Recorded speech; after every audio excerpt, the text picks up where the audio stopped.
Aujourd'hui, j'ai décidé de faire une capsule sur une canne que j'apprécie beaucoup. J'ai utilisé tout l'été, partout sur le fleuve, j'ai utilisé sur des lacs. Puis je l'aime beaucoup. C'est une canne Helios de Okuma. Puis c'est la Scott Martin Series TCS. C'est 7 pieds 11 la canne, une pièce. Puis aussi, il y a des micro-guides, j'apprécie beaucoup.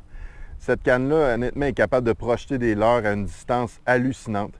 J'aime beaucoup ça. Puis je l'ai pairé avec un moulinet Helios aussi. C'est un moulinet qui est très léger. Puis c'est un moulinet qui va super bien. J'aime beaucoup ce moulinet-là. Donc j'ai mis de la corde dedans de fluorocarbone Ices de 12 livres. 12 livres, c'est suffisant pour pêcher ça. Ça descend assez creux. Puis évidemment, fluorocarbone parce que ça frotte dans les roches quand on pêche avec un crankbait. Donc j'aime beaucoup cette canne-là.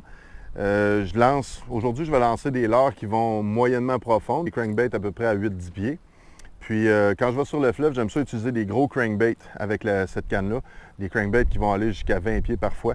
Donc, elle va super bien. Alors, j'ai décidé de faire un topo là-dessus, fait qu'on va pêcher avec ça aujourd'hui.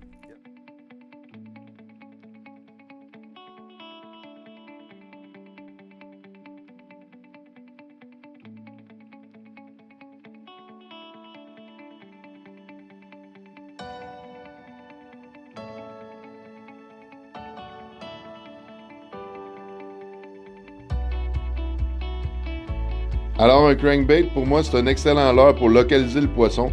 C'est un leurre qui se déplace rapidement dans l'eau, donc on perd pas de temps. Un coup qu'on a trouvé le spot, qu'on a eu des attaques dans un spot, puis là qu'on lance notre leurre puis ça mord plus, ben moi je suggère de lancer un leurre mou après pour avoir d'autres attaques. Voilà, ici je viens de lancer un leurre souple. C'est un montage Ned Rig que j'ai lancé après avoir passé mon crankbait.